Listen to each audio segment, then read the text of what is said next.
Vamos para o próximo caso desta noite. Este réu único, político e bem enrolado. É acusado de desvio de recursos públicos, formação de quadrilha e falta de decoro parlamentar. Eu não sei muito bem o que é isso, mas enfim. Eu espero que os advogados deem seus lances de forma organizada desta vez. Vamos começar com um lance de 30 anos de prisão. Quem dá menos? 27. 27 anos, 27 anos, muito obrigado, senhor.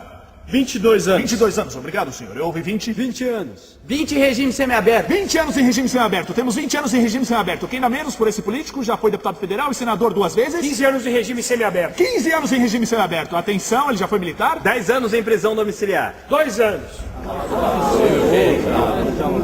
2 anos, atenção, senhores. Eu vi 2 anos ali do senhor. Dou-lhe uma. Atenção para o detalhe no paletó. Dou-lhe 2. Eu livro a cara dele. Eu livro a cara dele e ainda compro uma pizza. Vendido para o senhor ali.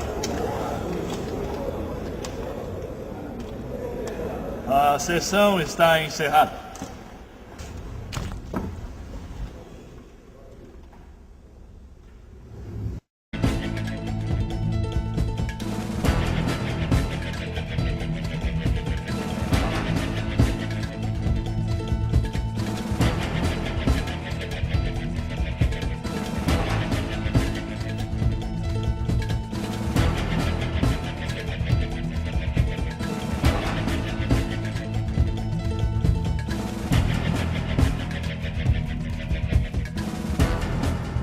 Os militantes, comparece um cliente e tem uma ação de indenização a promover. Uma ação com boas fumaças, fumaça do bom direito. Entra, o advogado comunica que vai propor ação, dias depois a sua ação já está proposta, um tempo depois diz, olha, o juiz já fez o saneamento do processo, depois de certa dificuldade para citar o réu. Tempos depois, e audiência, doutor, vai ter audiência, rolaram testemunhas. Tempos depois, olha, a audiência ia se realizar, mas não saiu porque o juiz foi convocado para o tribunal. E aí, finalmente sai a audiência, um ano e meio depois. A audiência não termina naquele dia, porque não dá e algumas testemunhas não compareceram. A parte contrária teimou na exigência das testemunhas. Finalmente, a audiência.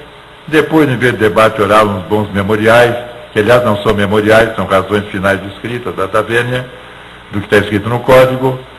Finalmente, um tempo depois, vamos dizer 1 ano e meio, 2 anos, sejamos otimistas, temos a sentença. Comparece o cliente, o advogado alega e diz para ele, olha, ganhamos a causa, inteiramente procedente a sua ação indenizatória. E o cliente pergunta a ele, e aí, doutor, eu vou receber então?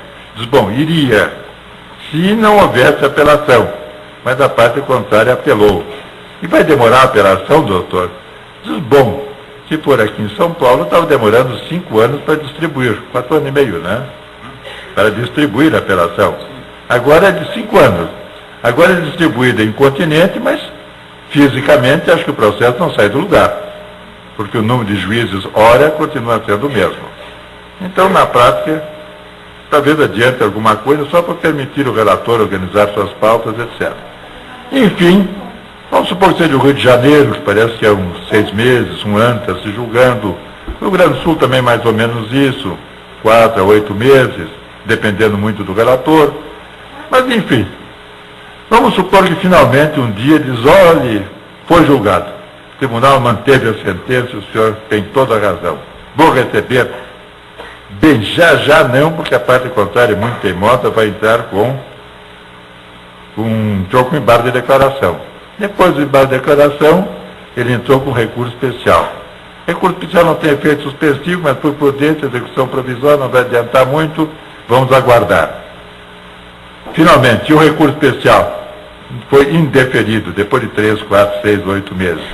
Indeferido, mas a parte contrária entrou com agravo de instrumento. Subiu o agravo. Chegou no tribunal, o relator indeferiu liminarmente o agravo. Agravo interno. Finalmente uma turma indeferiu, vamos supor que não houve embargo. Finalmente, 5 ou 6 anos depois, um dia, chega o cliente e o advogado diz, seu fulano, transitou em julgado a decisão. O que é isso? Quer dizer que não tem mais modificação. Ótimo. E agora eu recebo, doutor. Diz, não, agora o senhor tem uma sentença de procedência da sua ação. Todos sabemos que o senhor tem razão. Eu nunca tive dúvida, doutor, nem eu. Mas agora já se sabe que o senhor tem razão. Quando é que eu recebo? Bom, o senhor vai ter que entrar com uma outra ação para poder receber. Diz, outra, doutor? Mas por que outra? E a primeira não chegou? Diz, não chegou. Agora, para executar, nós vamos ter que entrar com uma outra ação de execução. Nessa ação, o réu vai ter que ser citado. Citado, ele pode se defender por causa dos princípios do contraditório. Ele se defende através de embargo do devedor. Os embargos do devedor são uma ação de conhecimento incidental dentro do processo de execução. Os embargos do devedor, com um pouco de boa vontade da parte contrária, vão dar uma audiência, vai dar uma sentença, mais apelação, doutor, mais apelação. Apela.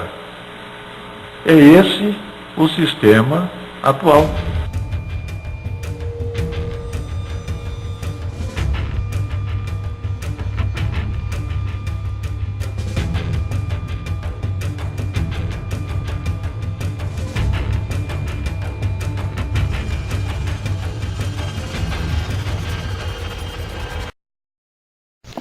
Não é que a justiça no Brasil não funcione, é apenas uma questão de moda.